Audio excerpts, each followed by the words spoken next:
አሁን ሳታውቀው እያደረክ ያለው ነገር ብልትህን እያሳነሰብህ ሊሆን ስለሚችል በደንብ አድርጋ አዳምጠኝ። አንደኛ፣ እንቅልፍ የማትተኙ ከሆነ በተለይ ደግሞ ከ6 ሰዓት እስከ 8 ሰዓት የተጣራ አይነት እንቅልፍ የማታገኙ ከሆነ ወደ ብልታችሁ ሌሊት ላይ የሚላከው ደም በጣም አነስተኛ ስለሚሆን ብልት አካባቢ ያሉት ጡንቻዎች ደም ባላገኙ ቁጥር እየሞቱና ጠባሳ እየሆኑ ነው የሚሄዱት። ስለዚህ ብልት እያነሰ ይመጣል።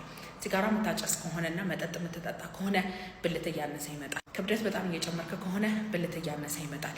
ቴስቴስትሮን በተለያየ ምክንያት እያነሰ ከሆነ በተለይ ደግሞ ፕሮቲን ያላቸው ምግቦችን ማትመገብ ከሆነና ክብደት ያላቸው እንቅስቃሴዎች የማታደርግ ከሆነ ቴስቴስትሮን ሊያንስ ስለሚችል እሱ የብልት ማነስ ሊያመጣብህ ይችላል። ብልት መጣመም ካለ በተለይ ደግሞ መጣመሙ በጣም የተጣመመ ከሆነና ህመም ካለው የብልት ማነስ ሊያመጣብህ ይችላል። ቆዳ ላይ ያሉት የተለያዩ አይነት ኢንፌክሽኖች ጠባሳ ሊፈጥሩ ስለሚችሉ ብልት እንዲያንስ ሊያደርገው ይችላል። እድሜ በጨመረ ቁጥር እዛ አካባቢ ያሉት ጡንቻዎች እየከሱ ስለሚመጡ ብልት ሊያንስ ይችላል። የልብ ህመም፣ ኮሌስትሮል፣ ስኳር እና ደም ግፊት ካለባችሁ በማንኛውም እንደዚህ አይነት ነገር ብልት ሊያንስ ይችላል። የብልት አለመቆም ችግር ካለባችሁ ብልታችሁ ወደ ማነሱ ነው የሚሄደው። ቢካዝ ብልት ሲቆም ነው ወደዛ አካባቢ ደም የሚሄደው ጡንቻዎቹ የሚመገቡት ማለት ነው። ገና ሳይዙ ማለት ነው። ማክሲመም አድርጎ ከመቀነሱ በፊት የብልት አለመቆም ችግር ካለባችሁ ታከሙ። እነዚህ ነገሮች አስተካክሉ ምለው አንዴ ብልት ካነሰ ማስተካከል አይቻልም። የሚያሳድግ ማንኛውም አይነት ሳይንስ ያረጋገጠው ነገር ስለሌለ ከቀድሞ መከላከል ነው ይሻላል። እነዚህ ነገሮች አኗኗር ዘይቤያችሁ ላይ ካለ ለመለወጥ ሞክሩ።